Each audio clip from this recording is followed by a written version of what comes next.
अस्सलाम वालेकुम। Centre stage के साथ मैं हूं इमरान सनाउल्ला। नाज़रीन, अपोजिशन एक मरतबा फिर से हुकूमत के खिलाफ मुतहर्रिक हो गई है।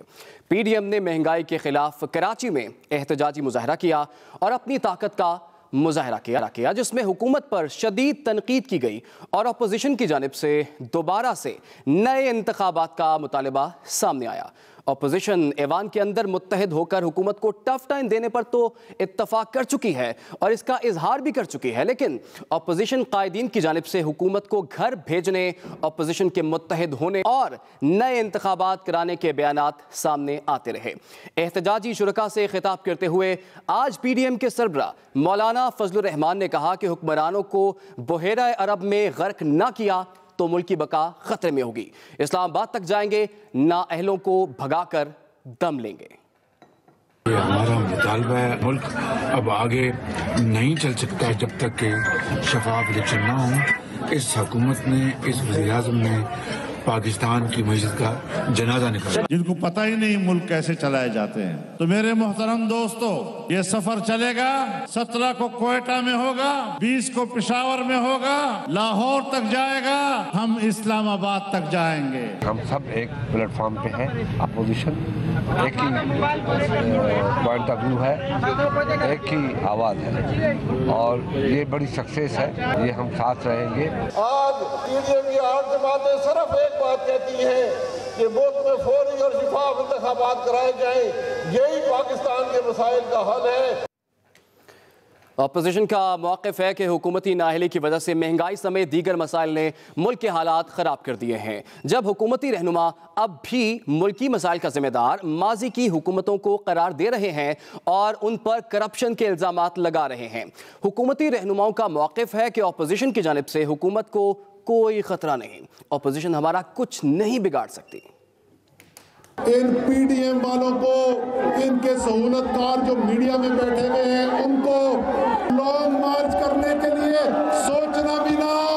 इधर आओगे तो इतनी कुट पेड़ी है, याद रखोगे। वो एक कहते हैं जी कि मेरे बाहर क्या पाकिस्तान में भी कोई प्रॉपर्टी नहीं है। कोई साइकिल को पंक्चर लगाता था, कोई मीटर की रीडिंग लेता था, कोई सिनेमा के टिकट ब्लैक करता था। वो अरबपति ये लोग किधर से आए? और एक जो यहाँ का है वो कहते हैं जी मेरी इस्लामाबाद में 3 अरब की प्रॉपर्टी है, लेकिन ये दोस्तों ने दी है। 3.5 साल तो हमारी हुकूमत को हो गए हैं। अभी वो वार्म अप होते होते ही 6 महीने लेंगे। असल धरना देने का या तहरीक चलाने का वो टाइम था जब पहली दफा फजलुर रहमान इस्लामाबाद आए थे। अब तो ऐसे ही अपने आप को भी ख्वार करेंगे। ऑपोजिशन पहले एक दूसरे की ऑपोजिशन तो छोड़ दें। सियासी बेरोजगारों का इज्तिमा है, वो हमारा क्या कुछ नहीं बिगाड़ सकते। ये सारा पहले ही भानमती का कुनबा है। ये सारी जो अपोजिशन है थके हुए पहलवानों पे मुश्तमिल है। ये एक दूसरे का सहारा लेके खड़े होने की कोशिश कर रहे हैं। इनको कोई ताकत की गोलियां चाहिए, वो मुयस्सर नहीं है। इसलिए आप देखते हैं खड़े होते हैं, गिर जाते हैं, फिर कोई खड़ा होता है, फिर कोई गिर जाता है। अपोजिशन हुकूमत को दबाव मिलाने में कामयाब होगी। ऐवान के अंदर तो अपोजिशन मुत्तहिद होकर हुकूमत को टफ टाइम देने पर मुत्तफिक है। ऐवान से बाहर अपोजिशन का लाहेअमल क्या होगा? हुकूमत इलेक्ट्रॉनिक वोटिंग समेत अहम कानून साजी पर इत्तेहादी जमातों के तहफ़्फ़ुज़ात दूर करके उन्हें वोट देने पर कायल कर पाएगी या नहीं? हुकूमत बढ़ती हुई महंगाई के चैलेंज समेत दीगर चैलेंजेस का मुकाबला आखिर कैसे करेगी? अपोजिशन और हुकूमत के माबैन तलखी में मज़ीद इजाफा होगा या उसमें कमी वाक़ई होगी? क्या हुकूमत आवाम को महंगाई के भंवर से निकाल पाएगी? इस हवाले से भी आज के प्रोग्राम में बात करेंगे। और इस वक्त मुझे स्टूडियोज़ में ज्वाइन कर लिया है पाकिस्तान तहरीक इंसाफ के रहनुमा शौकत बसरा साहब ने। इसके साथ साथ हमें लाहौर स्टूडियो से ज्वाइन किया है बैरिस्टर आमिर हसन, जो कि पाकिस्तान पीपल्स पार्टी के रहनुमा हैं। आप दोनों को खुश आमदीद कहेंगे। और इस्लामाबाद स्टूडियो से हमें ज्वाइन करेंगे कुछ ही देर में सेनेटर डॉक्टर अफनानुल्लाह साहब, मुस्लिम लीग नून के ये रहनुमा हैं। सबसे पहले मैं शौकत बसरा साहब आपकी जानिब आऊँगा। अभी आप देख ही रहे हैं कि तमाम अपोजिशन की जमातें भी इकट्ठी हो रही हुकूमत के खिलाफ, लेकिन हुकूमत के लिए सबसे बड़ा चैलेंज जो है अभी जो नज़र आ रहा है वो ये है कि इत्तेहादी जमातें भी कुछ तहफ़्फ़ुज़ात का इजहार कर चुकी हैं। तो ऐसे माहौल में जहाँ महंगाई बहुत ज़्यादा, अपोजिशन मुत्तहिद होती हुई दिखाई दे रही है, क्या आप समझते हैं हुकूमत को कोई ख़तरा है? देखिए, पहली बात तो अपोजिशन जो होती है उसका काम यही होता है कि वो अपोजिशन जमाते हैं और उन्हें अपोजिशन करनी चाहिए और अपोजिशन मेरे ख्याल में ये गुज़श्ता जब से हमने इलेक्शन जीत कर आए हैं, ये उस दिन से कह रहे थे कि ये इस हुकूमत का हिस्सा नहीं होंगे, इनको हम चलने नहीं देंगे, ये सिलेक्टेड हैं, और आज 3.5 साल हो गए हैं। तो मेरा ख्याल है जो इत्तेहादियों की आपने बात की है, तो देखिए इत्तेहादी जो हमारे हैं उनकी एक अपनी जमात है, अपने नज़रिया, अपनी सोच है, हमें मर्ज थोड़ी हो गए हैं, वो हमारी जमात का हिस्सा थोड़ी हैं, वो उनकी अपनी जमात है। बाकी मसाइल इत्तेहादों में हमेशा आते रहते हैं, ये आज की बात नहीं है। जब इत्तेहाद बनता है उसमें इश्यूज़ आते हैं, उसमें मसाइल आते हैं। आपने देखा कि 4-5 बार पहले भी आए हैं, इश्यूज़ आए, डिस्कस हुए और उसके बाद रिजॉल्व हो गए। अब भी जहाँ भी हमारे इश्यूज़ आएंगे हमारे इत्तेहादियों के साथ, हम उनसे बातचीत करेंगे। उनके अपने मसाइल हैं, मैं फिर कह रहा हूँ, उनकी अपनी कंस्टिट्यूंसीज़ हैं। तो दूसरी बात मैं बताऊँ, जहाँ तक अपोजिशन का तल्लक है, अगर आप इनका सिर्फ 1.5 साल पहले का रवैया देख लें, उस वक्त तो बहुत ज़्यादा था ना कि इस्तीफे मुंह पे मारने हैं, दमादम मस्त कलंदर होगा, रात सोएंगे सुबह नहीं उठेंगे। आपको याद है गिलगित बल्तिस्तान के इलेक्शन से पहले आपने क्या क्या मौला जाट और नूरी नाथ की बढ़के नहीं सुनी थी। वो कहते हैं ना, पलटना झपटना, पलट कर झपटना है लहू गर्म रखने का एक बहाना। इनको ये जो अपोजिशन है ना, ये अपोजिशन एक दूसरे के लिए काफ़ी है। अगर ये अपोजिशन देखे ना, ये तो बार बार ये कहते हैं भाई जहाँ तक तहरीक अदम इत्माद है, जलसा है, जुलूस है, लॉन्ग मार्च है, छोटा मार्च है, बड़ा मार्च है, छोटी जलसी है, बड़ी जलसी है, तो ये इनको आईनी और जमहूरी हक है इनका, ये करें। लेकिन आप मुझे ये बता दें कि थोड़ा सा आज से जब इनका इत्तेहाद बना था, उसके अगर 100 आपके पास पड़े हैं कि जो जो इन्होंने हमले एक दूसरे के ऊपर किए थे, क्योंकि जो नज़रियाती इत्तेहाद नहीं होता, सिर्फ़ और सिर्फ इक़्तिदार हासिल करने के लिए आप कोई ना कोई चोर दरवाज़ा ढूंढते हैं, उन इत्तेहादों का अंजाम यही होता है। आप ये बता दें हुकूमत को ख़तरा है या नहीं है? देखिए मैं फिर आपको कहता हूँ, हुकूमत अगर हमारे पास नंबर पूरे नहीं होंगे, बड़ा आइन के अंदर तरीकाकार मौजूद है। हमारा हक ही नहीं है कि हम वज़ीर-ए-आज़म की सीट पे बैठें, हमारा हक ही नहीं है वज़ीर-ए-आला की सीट पे बैठें, हम जाके अपोजिशन करेंगे। ये ले आए तहरीक अदम इत्माद। आपको याद नहीं है कि सेनेट के अंदर जहाँ इनकी मेजॉरिटी थी मेरे भाई, ठीक, क्या वहाँ पर तहरीक अदम इत्माद नहीं आई?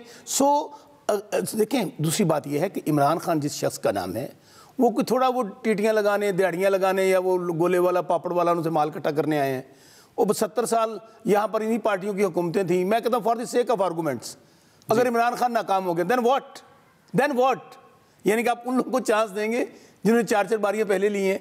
लेकिन बसरा साहब देखें ना, 3.5 साल तो इस गवर्नमेंट को भी हो ही गए हैं, और आप जैसे कह रहे हैं कि परफॉर्म करना था, लेकिन उस तरह से परफॉर्म तो नहीं कर पाई। आपको भी पता है महंगाई जिस हद तक बढ़ चुकी है, लोग आपकी हुकूमत से इस हद तक खुश नहीं जितना आपने बताया था कि हम यहाँ पर दूध की नहरें बहा देंगे। बहरहाल मैं एक फिक्रा कह दूँ, जी मैंने कब कहा है, ये महंगाई बहुत बड़ा इशू है, हमारे लिए बहुत बड़ा चैलेंज है। और हमारे लिए हुकूमत जो आज अगर प्राइम मिनिस्टर जो हैं बार बार ये कह रहे हैं कि हम उसके लिए हेल्थ कार्ड लेकर आ रहे हैं, हमने भी सब्सिडी का ऐलान किया है, लेकिन तमाम चीज़ों के बावजूद बिल्कुल ये एक जेन्युइन इशू है हमारे लिए, बहुत हमारे लिए कोई आसान मामला नहीं है, ये बहुत मुश्किल मामला है। बैरिस्टर आमिर साहब, नज़र तो यही आ रहा है कि गवर्नमेंट अगर इस वक्त इतनी कॉन्फिडेंट है तो उसकी वजह यह है कि जो अपोजिशन जमातें हैं उनका इत्तेहाद नहीं हो पाया, और आप तो वैसे ही पीडीएम से बाहर निकल चुके हैं। तो अब जो लॉन्ग मार्च हो रहा है पीडीएम का, उसमें तो अब आपका हिस्सा भी कोई नहीं है। आपको क्या लगता है किस तरह से गवर्नमेंट जा सकती है फिर? देखिए, गवर्नमेंट ने मेरा नहीं ख्याल, पीपल्स पार्टी ने पिछले 30 साल के अंदर ये साबित किया है कि हुकूमतें सड़कों पे आने से नहीं जाती हैं, पार्लियामेंट के अंदर बेहतरीन अपोजिशन करने से जाती हैं।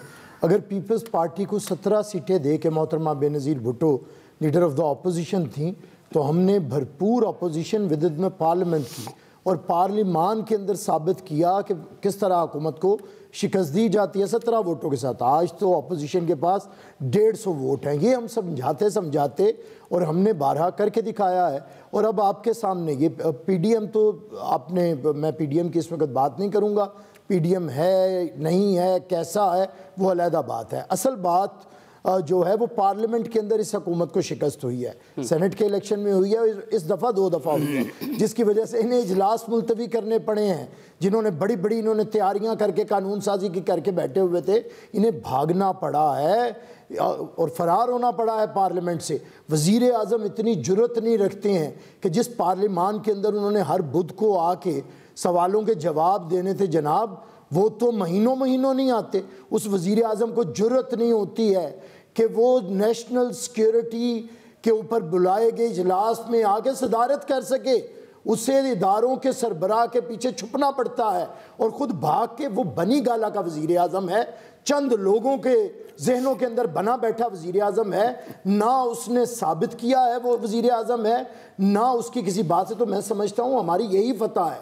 पाकिस्तान पीपल्स पार्टी हमेशा से कहती रही है कि पार्लिमान के अंदर हमारी अददी अक्सरियत ऐसी है, एक हमारी अक्सरियत है, दूसरा हुकूमती इत्तेहादियों को तोड़ा जा सकता है। हमने एक मौके पे मैंगल साहब को तोड़ के दिखाया, अपोजिशन के साथ मिलाया, उन्हें पीडीएम का हिस्सा भी बनाया। एक मौके पे हमने दिलावर खान ग्रुप और ये जो बाप का एक ग्रुप है सेनेटर्स का 6 का, वो तोड़ के दिखाया और हमने बताया कि इस हुकूमत के अंदर तो अपने लोगों को साथ लेकर चलने की कैपेसिटी नहीं है, कैपेबिलिटी नहीं है। ये कैसे इत्तेहादियों को साथ, और उन इत्तेहादियों को जो थोड़ा भी पॉलिटिकल विजडम रखते हैं। आप मुझे बताएं, अगर एमक्यूएम गरीब आदमी की सियासत करती है, अगर एमक्यूएम मिडिल क्लास की सियासत करती है, तो किस मुंह से वोट मांगने जाएंगे इस महंगाई के बाद, इस बेरोजगारी के बाद, इस बदतरीन गुर्बत के बाद। और अगर काफ लीग ने सियासत अवाम की करनी है या बाप वालों ने सियासत लोगों की करनी है, तो कैसे वोट लेने जाएंगे? कुछ आखिरी बात जी, कुछ लोगों को तो मजबूरी है जो इनके साथ बंधे हुए हैं, जो फैन क्लब का हिस्सा है,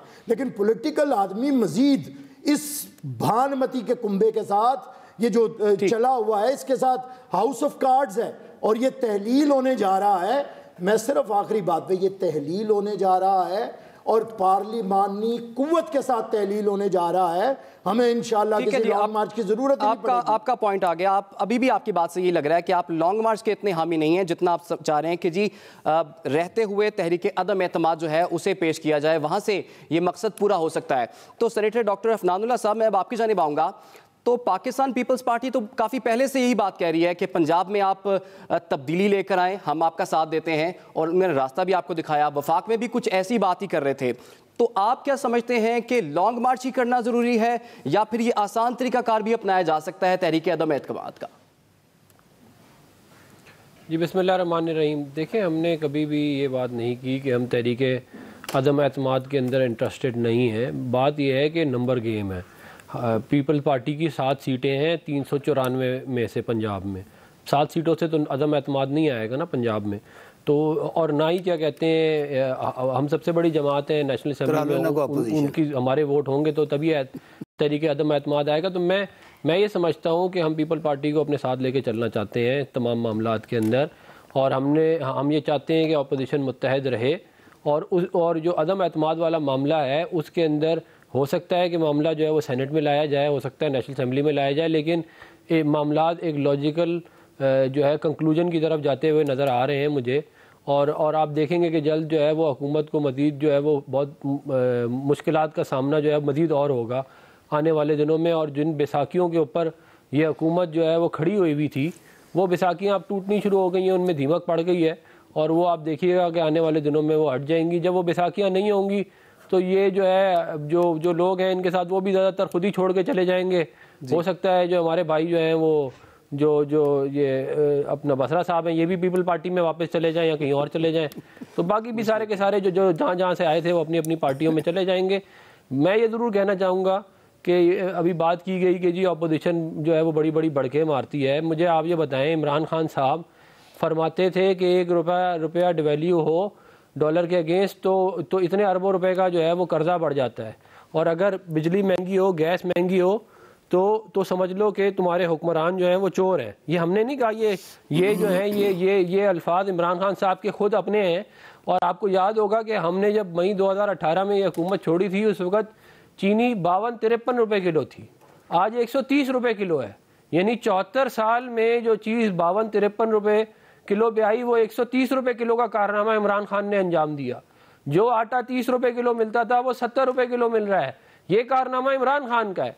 पाकिस्तान की तारीख का महंगा तरीन पेट्रोल 145 रुपये का हमने 87 रुपये पर लीटर पे छोड़ा था, सॉरी 77 रुपये पर लीटर पे छोड़ा था। ये लेकिन उसको डबल कर चुके हैं। अल्लाह के फजल से ईमानदार लोग। साबिका हुकूमतों पर आयद कर रही है गवर्नमेंट, वो ये कह रही है कि इसके जिम्मेदार भी आप हैं। नहीं, वो तो मैं ये कह रहा हूँ ना कि ये हुकूमत जो है इस कदर नाअहल और करप्ट है कि ये अगर अपने मामलात से फारिग होंगे तो कोई गवर्नेंस करेगी ना। अगर पिछली हुकूमत ने 52 रुपये किलो चीनी छोड़ी थी तो ये 4 साल बाद कह रहे हैं कि हम 130 रुपए किलो लेके आ गए हैं और वो भी पिछली हुकूमतों का कसूर है, तो फिर ये हुकूमत छोड़ें और घर जाएं। मुझे आप ये एक बात बताएं कि जब मुल्क में लोग भूखे मर रहे होंगे, जब आटा, चीनी, तेल, दालें महंगी होंगी, उस वक्त वजीर आजम, उस वक्त का वजीर आजम क्या कर रहा होगा, किस चीज़ में बिजी होगा कि मैं अपने बनी गाला का महल 12 लाख रुपए में रेगुलराइज करा दूं। 600 कनाल जमीन, 12,000 मरले, इसने 12 लाख रुपए में रेगुलराइज कराए, 100 रुपए मरला कीमत दी है। जब आपने कराची में लोगों के घर गिराए, आपने पूरे पाकिस्तान में लोगों के घर गिराए और अपना महल रेगुलराइज करा लिया। अपनी बाजी, अलीमा बाजी की जायदादें न्यूयॉर्क में और लंदन में साकिब निसार से रेगुलराइज कराई हैं नारों लेके। अपने आसपास कौन सा ऐसा शुगर माफिया, गंदम माफिया, कौन सा ऐसा माफिया जिसको इन्होंने आज तक वो माल बना रहे हैं। ये 130 रुपए किलो चीनी जो है, ये इमरान खान के जेबों में जा रही है, ये किसी और के जेब में नहीं जा रही। तो ये बातें करना कि ये बड़े नजरियाती हैं, हमें मालूम है कि आपके नजरियात जादू टोने के हैं। आपने काफ़ी बातें की हैं डॉक्टर अफनान साहब और इल्ज़ामात भी लगाए हैं, इसका जवाब भी मैं बसरा साहब से लूँगा और तक भी बात करेंगे हम। ये जो अभी मुश्तरका सेशन होने जा रहा है, उसमें इस वक्त गवर्नमेंट की क्या स्ट्रेंथ है, गवर्नमेंट को किन खदशात का इजहार जो उनकी इत्तेहादी जमातें हैं वो कर रही हैं और कितनी मुश्किल गवर्नमेंट के लिए हो सकती है, इसी पर बात होगी। लेकिन उससे पहले एक ब्रेक, आप हमारे साथ रहिए।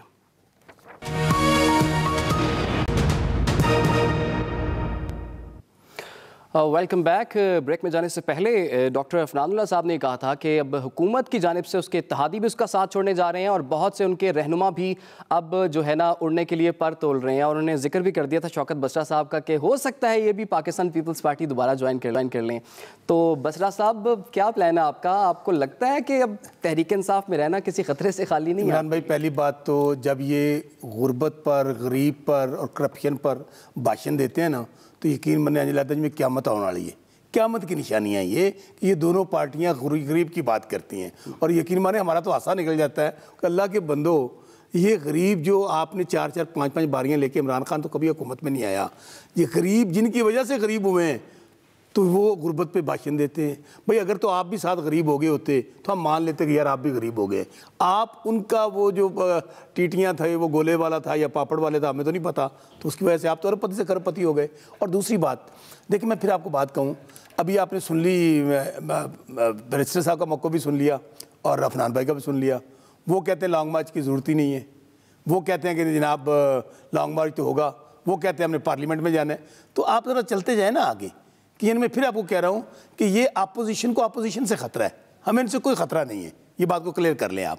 चूँकि मैं फिर कह रहा हूँ कि ये वो भानुमति का कुनबा है, कहीं का ईंट कहीं का रोड़ा, वो भानुमति ने कुनबा जोड़ा। ये तमाम वो लोग हैं जो किसी ना किसी दरवाजे पे खड़े हुए हैं जाके इस इंतज़ार पे कि अब इमरान खान गिरेगा, अब हमारी आंख खुलेगी, अब हमें फिर इक़्तिदार मिलेगा। भाई 4-4 बारियाँ ली हैं, आपको बड़ा दर्द है कि चीनी बड़ी महंगी हो गई है। लेकिन बसरा साहब, आपने अभी खुद कहा है कि इन पार्टीज की वजह से गुर्बत बढ़ी है, लेकिन गरीब का हाल तो इस गवर्नमेंट में और बुरा हो गया। इमरान भाई, मैं फिर कहता हूँ हमारे लिए आप ही कुछ ख्याल कर लेते, गरीब इतना गरीब ना होता, इतने मसाइल ना होते, इतनी महंगाई ना होती। फिर इमरान भाई, बहुत बड़ा इशू है महंगाई का, मैं एडमिट कर रहा हूँ इस बात को। मेरी एक बात सुन लीजिएगा, 90% शुगर मिलें इनकी हैं, ये क्यों नहीं करते कि खोल दें जाके अपनी मिलों के दरवाजे और गरीबों को कहें कि जाके 100 रुपए किलो चीनी ले लें। जरा सब्र तो करें ना अफनान भाई, आप अपनी टर्न पे बोल लीजिएगा ना। आपके दौर में भी अच्छा मेरी इंटरप्ट करेंगे तो बात का फायदा नहीं होगा। आप अपनी टर्न पे मुझे गालियां भी देंगे, मैं सुनूंगा, मेरे में इतना हौसला है, लेकिन सब्र करें। आईना दिखाया तो बुरा मान गए। आपके दौर में भी याद होगा चीनी 118 रुपए किलो गई थी। मैं फिर कहता हूँ ये कोई आइडियल सिचुएशन नहीं है हमारे लिए। हम कोशिश कर रहे हैं कि जो पेट्रोल है, जो डीजल है, जो हम बाहर से ले रहे हैं, किसी ना किसी तरीके से चीज़ें नीचे आएँ। मैं फिर आपको एक बात कहूँ, इनके पास बड़ा आसान, ये कहते हैं ना गर्क, अभी मैं मौलाना फजल रहमान साहब का बयान सुन रहा था चंद दिन पहले ही, ज़्यादा दूर की बात नहीं है। इनके शॉट आप लगाते नहीं है ना, हमारे शॉट लगा देते हैं। आप लगाएं ज़रा जाके एक दूसरे के खिलाफ क्या बातें कर रहे थे। ये कहते हैं हम बहरा अरब में गर्क कर देंगे। भाई गर्क करने की ज़रूरत ही नहीं है, आप दे दें इस्तीफ़े। इतनी बड़ी अपोजिशन है नेशनल असम्बली के अंदर, प्रोविंशियल असम्बली के अंदर, दें इस्तीफ़े सारे के सारे, ताकि आप लोगों की हुकूमत से जान छूट जाए। तो मेरे भाई, ये सिर्फ और सिर्फ इस नुक्ता नज़र पे इकट्ठे हुए हैं कि हमने किस तरह एक दफ़ा प्रेशराइज दोबारा करके इमरान खान से एनआरओ लेना है। लेकिन मैं आपको बात बता दूं, इमरान खान कोई बारी लेने नहीं आए हैं। मसाइल हमें आए हैं, कोविड की वजह से बहुत बड़ा इशू आया है। मैं हरुणाबाद फोटाबाद से, मेरा तल्लका जिला भावनगर से, हम बहुत बैकवर्ड इलाके से हैं, लोग परेशान हैं। लेकिन एक दूसरा एंगल, इमरान एक एंगल इनसे ये पूछ ले, आज जो किसान को रेट मिल रहा है कपास का, गन्ने का, चीनी, आटे का, गंदम का, क्या कभी मिला था? पूछ लेते हैं। मेरी बात सुनिए, आपका सवाल ही पूछ ये असल इशू इनको मसला क्या है कि आज अगर किसान खुशहाल हुआ है तो हाँ हमारे लिए, फिर मैं कह रहा हूं कि अगर किसान को अच्छा रेट दिया है, किसान को हम और ऑप्शन देना चाहते हैं। हम किसान कार्ड लेकर आ रहे हैं, हेल्थ कार्ड लेकर आ रहे हैं, चीजों में बिल्कुल आपका पॉइंट आ गया, तो इसलिए इनको मसला है मेरे भाई। ठीक है डॉक्टर अफनान साहब, वो बसरा साहब तो कह रहे हैं कि किसान खुशहाल हुआ है तो हमारी वजह से हुआ है, वो तो खुशहालियां गिनवा रहे हैं और आप बता रहे हैं कि उन मुल्क में इतनी महंगाई हो गई, लोग भूख से मर रहे हैं, तो ये क्या चक्कर है? अफनान साहब, मम्मी डैडी इनसे पूछें रेट क्या किसान के क्या मिल रहा है, इनको ये नहीं पता होना बेचारों को। मैं बसरा साहब जो है ना, वो सियासतदान है, अल्लाह ना करे इस मुल्क के ऊपर हिंदुस्तान का कब्जा हो जाए, अपना नाम तब्दील करके उनके भी नुमाइंदे बन जाएंगे। इनका कौन सा कोई दीन ईमान है, इनका कौन सी कोई रंग नस्ल है, ताकत के पुजारी हैं, जिधर ताकत मिलेगी उसके पीछे भागेंगे। 20 साल इन्होंने पीपल पार्टी में रहे, पीपल पार्टी में 20 साल रहे ये मम्मी डैडी, ये मम्मी डैडी 20 साल पीपल पार्टी में रहे और आज पीपल पार्टी को बुरा भला कह रहे हैं। ये बेशर्मी की इंतहा है। 20 साल आपने 20 साल ओ भाईजान, आपका जो असर किया ना भावनगर में, आपकी सियासत का जो असर किया भावनगर में, आपको हमने मम्मी डैडी बना दिया है। 20 साल एमपीए नहीं बन सके आप मम्मी डैडी, आप बच्चे हैं, आप 20 साल बन के दिखाए ना एमपीए, आप एमपीए बन के दिखाए ना मेरे भाई। आपने 20 साल हक मराया पीपल पार्टी में, चीनी सस्ती कर रहे हैं ना आप लोग, आपने आप पे करप्शन के केसेस है भाईजान, आप पे नैब के करप्शन के केसेस है, जिसकी वजह से आप पीटीआई ज्वाइन किया आपने, आप पे नैब के करप्शन के केसेस है, इसलिए आपने पीटीआई ज्वाइन की है। आपका नाम तो बसरा से, आपका नाम तो बसरा से, आपका कौन सा दीन ईमान है, आप किसी और पार्टी में चले जाएंगे। आपसे भी रिक्वेस्ट होगी जरा इश्यूज पे अगर हम बात करें, अगली पार्टी कौन सी ज्वाइन करने जा रहे हैं ये बताएं, अपनी पार्टी अगली बताएं कौन सी ज्वाइन करने जा रहे हैं। आपका कौन सा दीन ईमान है, आप बताएं ना क्या कहते हैं। आप जाति बात की बात ना करें, आप पे करप्शन के केसेस हैं, आपके लैब पे करप्शन के केसेस हैं, जिसकी वजह से आपने पीटीआई ज्वाइन की है। बसरा साहब मैं आपको वक्त दूंगा, आप झूठ मत बोल के, आप झूठ मत बोले आवाम से, आपने करप्शन नहीं की है। आप आ जाके आवाम को भाषण दे रहे हैं, कहते हैं ये वो लोग हैं जिनका कोई दीन ईमान नहीं है, ये ताकत के पुजारी हैं, ये ताकत के पुजारी हैं। भाईजान आप भाषण आप ना दें, आपका जो सियासत का जनाजा हमने निकाला है ना भावनगर में, आपका हशर कर दिया है, लोग जूते लेके इंतजार कर रहे हैं, आप जाएं अपने हल्के में, आपका हशर होगा क्या लग पड़ा जाएगा। तो आप लेकिन डॉक्टर साहब मुझे ये बता दें, वो प्राइम मिनिस्टर तो कहते हैं मैं 5 साल का मैंडेट मिला है, 5 साल तो कम से कम दें इनको, उससे पहले आप क्यों फैसला दे रहे हैं कि जी मुल्क तबाह बर्बाद हो गया। 5 साल बाद अगर इसको असेस कर लिया जाए तो बेहतर नहीं होगा आपके ख्याल में? नहीं, अगर आप चाहते हैं कि चीनी 260 रुपए किलो हो जाए, आटा जो है वो 150 रुपए किलो हो जाए, पेट्रोल मुल्क में ना मिले, डॉलर 250 रुपए का हो जाए, तो आप इनको और टाइम दे दें। बसरा साहब को तो मजे लगे पड़े हैं ना, बसरा साहब को तो मजे लगे पड़े हैं, इन्होंने तो करप्शन करनी है और इन्होंने फुट जाना है, इनको किसी से पूछना भी नहीं है, कहते इन्होंने जाके किसी और पार्टी ज्वाइन कर लेनी है। आप अगली आप ये बताएं, आप इलेक्शन पिछले 20 साल में हमारे मुकाबले में अच्छा मुझे डॉक्टर साहब यहाँ पर एक छोटी सी ब्रेक लेनी है और आमिर हसन साहब से मुझे बात करनी है। अगर मैं डॉक्टर साहब के पास दोबारा आऊंगा, लेकिन उससे पहले मैं आमिर हसन साहब के पास आऊंगा, लेकिन उससे भी पहले मुझे एक छोटी सी ब्रेक लेनी है। आप हमारे साथ रहिए।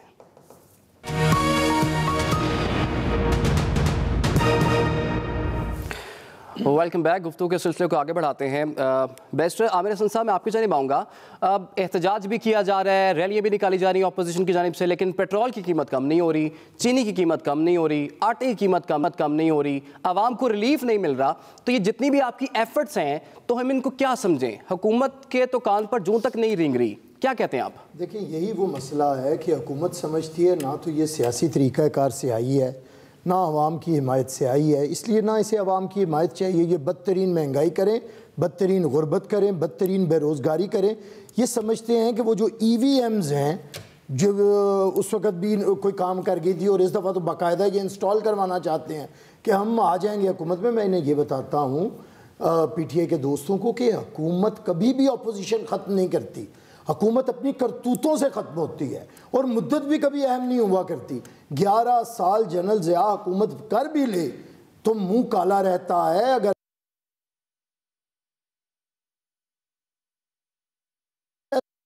होती है हवा में पता नहीं चलता, तो इस चूचू के मुरब्बे को कौन पूछेगा? जो चूचू का मुरब्बा कोई वहाँ से इकट्ठा किया, कोई वहाँ से इकट्ठा किया।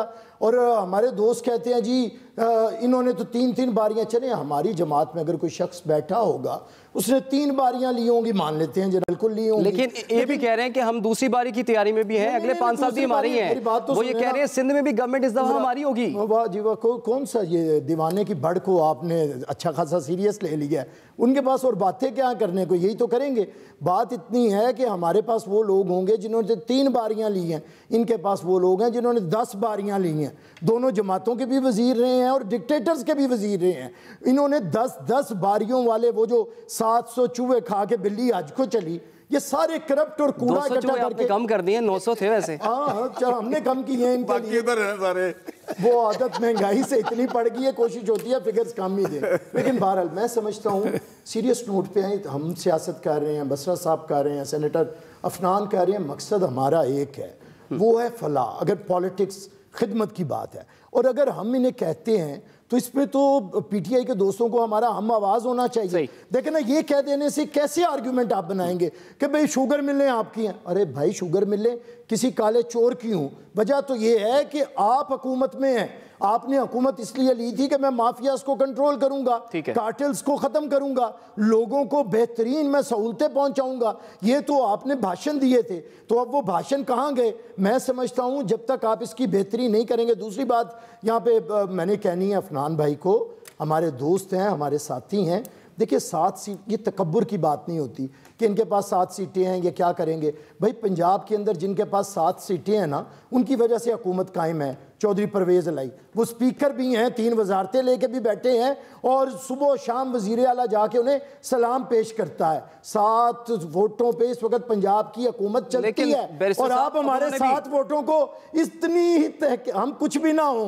अफनान साहब के वालिद बड़ा शेर व शायरी का शगफ रखते थे, अल्लाह उनके दर्जात बुलंद करे। मैं उनकी नज़र ये कहता हूँ कि दर्द की कायनात में हमसे भी रोशनी रही, वैसे मेरी बसात क्या एक दिया बुझा हुआ।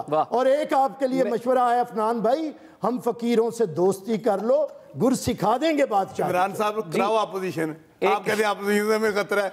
अच्छा मुझे बसरा साहब जैसे कि बैरिस्टर साहब ने भी कहा, बैरिस्टर साहब ने कहा कि ये हम खिदमत करने के लिए, भाई की बातें सर आंखों पे, बैरिस्टर भाई की बातें सर आंखों के ऊपर, और हमारे पीपल पार्टी के लोग हमारे भाई हैं और हम चाहते हैं कि हम उनके साथ चलें, वो हमारे साथ चलें। यार 1 महीना पहले तो भाई नहीं थे यार, क्यों ये ज्यादती करते हो यार अफनान? फिर देख लो आप इस तरह यूटर्न ले रहे हो ना यार।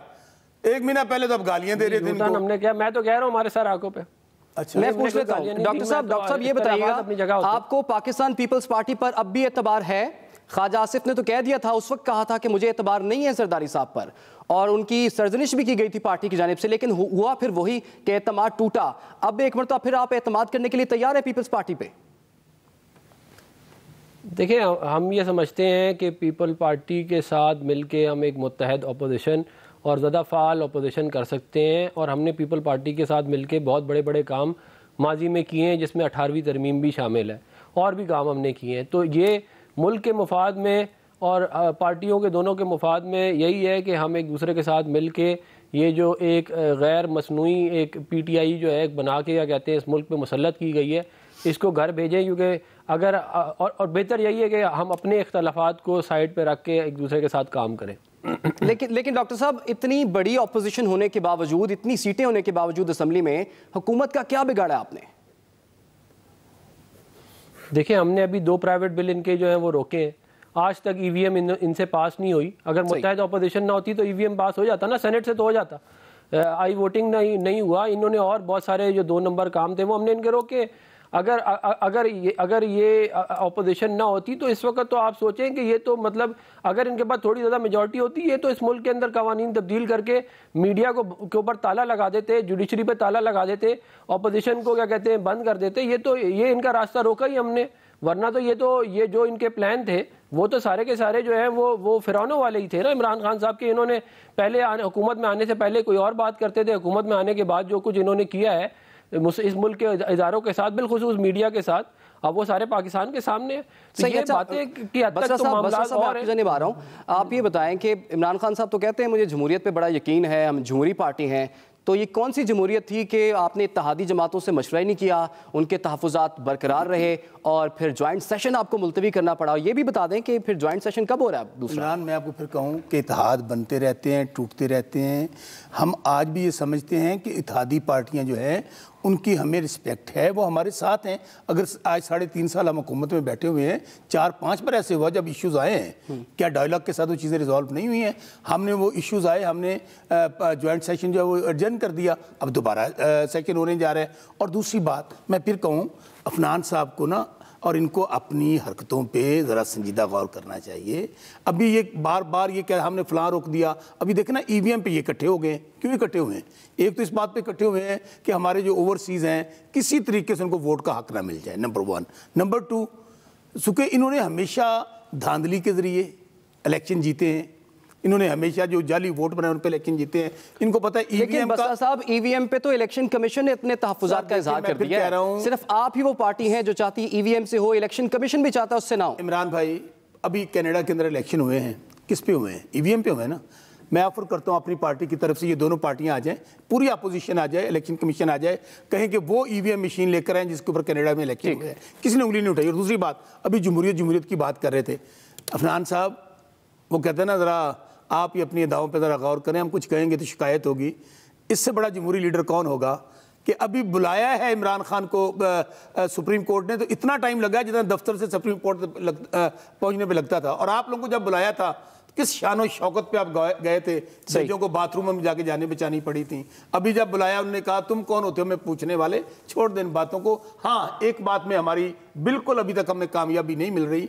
हम माफियाज को भी, जो बैरिस्टर साहब ने बात कही आमिर भाई ने, वाकई माफियाज को कंट्रोल करने पे कामयाब नहीं हो रहे। माफिया ये आपकी अच्छी बात लगी, कम से कम आपने तस्लीम किया कि माफिया को आप कंट्रोल नहीं कर सके। हुकूमत ने अपनी बेबसी का इजहार इसमें किया है, लेकिन गरीब आवाम का क्या कसूर है? महंगाई पे इसके बाद बात करेंगे, लेकिन उससे पहले लेते हैं छोटी सी ब्रेक। और जाने से पहले आपको बता दें कि पेट्रोलियम मसनूआत की कीमतें आलमी मंडी में कम हुई हैं। हमें इंतजार है कि पाकिस्तान में ये कीमतें कब कम होंगी, इसी पर बात होगी, लेकिन एक ब्रेक के बाद हमारे साथ रहिए। Welcome back. ब्रेक पे जाने से पहले हम महंगाई पर बात कर रहे थे, तो बसरा साहब ये बताएं कि पेट्रोलियम मसनूआत की कीमतों में तो बेतहाशा इजाफा कर दिया है, कुछ चांसेस हैं इसमें भी कुछ रिलीफ मिलेगा, और महंगाई को किस तरह से कंट्रोल करेंगे अब आप? देखिए, पहली बात तो ये है कि जो पेट्रोल डीजल है जब इंटरनेशनल मार्केट में सस्ता हुआ है तो डेफिनेटली मैं आपको ये यकीन दिलाता हूँ कि पाकिस्तान में भी सस्ता होगा, इसमें कतई दो राय नहीं। सस्ता हो गया ना? मेरी गुजारिश सुन लें, मेरी गुजारिश सुन लें। अभी आपको पिछले दिनों आपने एक इंटरव्यू सुना होगा, शायद खाकान अब्बासी साहब का, बैठे हुए थे ARY पे। उन्होंने कहा जी कि ये हुकूमत तो नुकसान पहुंचा रही है, हुकूमत को ही। उन्होंने कैसे? उन्होंने कहा 31% जो है ये टैक्स ही कम ले रहे हैं।